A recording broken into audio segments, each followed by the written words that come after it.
দার্জিলিং যাব আর সেখানে আশপাশগুলো ঘুরে দেখব না, সেটা কি করে হয়?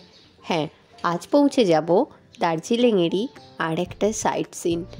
দার্জিলিং থেকে যার দূরত্ব মোটে 2.5 কিলোমিটার, তবে পায়ে হেঁটে যাওয়া যায় আর গাড়ি করেও যাওয়া যায়। এখানকার কয়েকটি সাইট সিনের মধ্যে এটা একটা উল্লেখযোগ্য সাইট সিন। দার্জিলিংয়ের ওয়েদার সবসময় চেঞ্জ হয়। ওয়েদারের সঙ্গে মানিয়ে চলাটা এবং সেই জন্যই ওয়েদারকে উপভোগ করতে করতে দার্জিলিংয়ের সৌন্দর্যকে দেখা, এটা এক অন্যরকম পাওয়া। প্রথমেই জাপানিজ টেম্পল আসতে গেলে বেশ অনেকটা সিঁড়ি উঠেই আসতে হবে, বা প্রকৃতির মাঝে যদি যেতে চাই তাহলে এই রকম একটা প্রকৃতির কাছে আসতে গেলে জাপানিজ টেম্পল বা পিস পাগোডা আসতেই হয়। চারিধারে যখন কুয়াশায় ঢাকা, মাঝে মাঝে ঝিমঝিমানি বৃষ্টি, তখন এই ধরনের জিনিস পিস পাগোডা একেবারে সত্যি এক অপূর্ব শান্তির জায়গা। নানা ধারে গাছ, পাইন গাছে ভর্তি। কোথাও মনে হয় যেন দার্জিলিংটাকে বা পিস পাগোডা জাপানিজ টেম্পলকে ঘিরে রয়েছে এই পাইন গাছগুলো।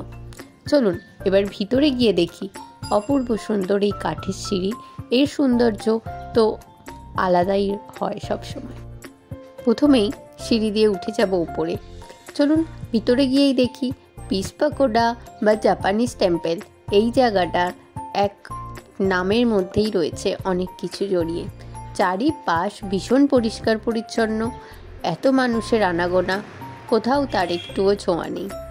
রয়েছে অনেকটা শান্তি, একেবারে প্রকৃতিকে সামনে থেকে দেখা, দুচোখকে অনুভব করার এই হচ্ছে একেবারে আদর্শ স্থান।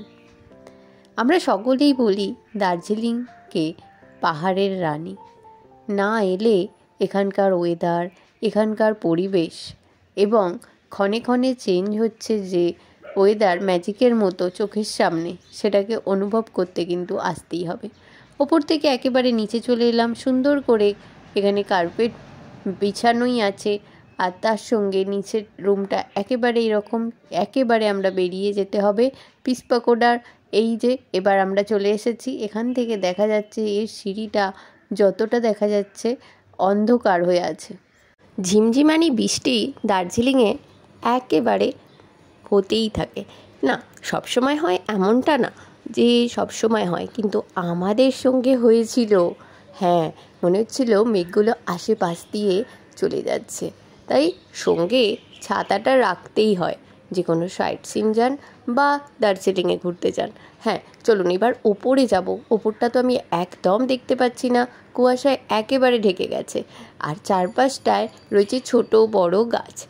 সত্যি কথা বলতে গেলে কি বলুন তো, যখন অনেক কাজের ব্যস্ততা আর অনেক মানুষের কোলাহল থেকে যখন একটু ছুটি নিতে আমরা চাই, তখন এই রকম প্রকৃতিকেই তো আমরা দেখতে চাই।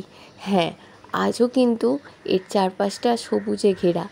ওই দেখুন দেখা যাচ্ছে পিস পাগোডা, একদম সুন্দর করে আমরা এখানটাকে দেখছি এবং তার সঙ্গে অবশ্যই ওপরে যাব। সামনে যখন এসেছি ওপরে কেন যাব না, চলুন কিছুটা ওপরে আসা গেছে, বেশ অনেকটা সিঁড়ি, আর বৃষ্টির সময় একটু তো জল পড়েই থাকে, তাই অনেকটা সাবধানে উঠতে হচ্ছে। অনেকটা সিঁড়ি উঠে উঠে আমরা কিছুটা ওপরে আপাতত আসতে পেরেছি। এই টেম্পলে আসার জন্য আমরা যে প্ল্যানগুলো করে থাকি, তবে দার্জিলিংয়ে ওয়েদার সবসময় চেঞ্জ হয়। এই রোদ্দুর তো এই বৃষ্টি, আবার এই বৃষ্টি হচ্ছে তো আবার কিছুক্ষণ পর শুকনো। তো সব কিছুকে মানিয়ে প্রকৃতিকে সামনে থেকে দেখা এবং সেটাকে উপভোগ করা অবশ্যই ভীষণ দরকার। এই যে আমরা নিচেটাকে এখন আর অতটা ভালো দেখতে পাচ্ছি না, আবছা হয়ে গেছে, কুয়াশায় ঢেকে গেছে। চলুন যার জন্য ওপরে উঠছি সেখানে আছেটা কি, আমাদের কাছে তো অচেনা একেবারেই এইটা। আবার এখানে জুতোটা খুলবো, দিয়ে সিঁড়ির ওপরে উঠে যাব। বেশ অনেকটা সিঁড়ি হয়ে আমরা চলেই এলাম। এবার ফাইনালি মেন সিঁড়িটায় উঠবো। এই মেন সিঁড়িটা ওঠার সময় এখানে একটা মানুষই ঠিকঠাক ওঠা যাবে। এই দুদিক দিয়ে সিঁড়ির ওঠা ব্যবস্থা রয়েছে, ওঠা নামা যায়, কিন্তু এই একদিক দিয়ে যদি উঠতে চাই অন্য দিক দিয়ে নামাই ভালো, মানে যখন অনেক মানুষ হয়ে যায়। এই হচ্ছে যেটাকে দেখার জন্য এতটা ওপরে আসা, এই বুদ্ধ মূর্তি। আমরা এই মন্দিরটার চারপাশে 4টে রয়েছে এইরকম বড় বড় বুদ্ধর মূর্তি। তো আর বড় পাইন গাছগুলো এত বড় বড়, এই যে এইদিকে আর একটা এরকম 4টে মূর্তি রয়েছে এখানে। আর সুন্দর পাইন গাছগুলো এই থেকেও অনেক উঁচু, তার মানে ভাবুন এক একটা পাইন গাছ কত লম্বা হয়। চলুন এবার চারিপাশটা মনে হচ্ছে মেঘে ঢাকা পড়ে গেছে সত্যি। এবার আমাদের দেখা হয়ে গেছে, আমরা এখান থেকে বেরিয়ে যাব। আপনাদের দেখালাম পিস পাকোড়া বা জাপানিজ টেম্পল ঠিক কীরকম এবং কি আছে। ভালো লাগলে অবশ্যই লাইক, শেয়ার, কমেন্ট করবেন এবং সাবস্ক্রাইব করে পাশে থাকার অনুরোধ রইল আপনাদের সকলকে।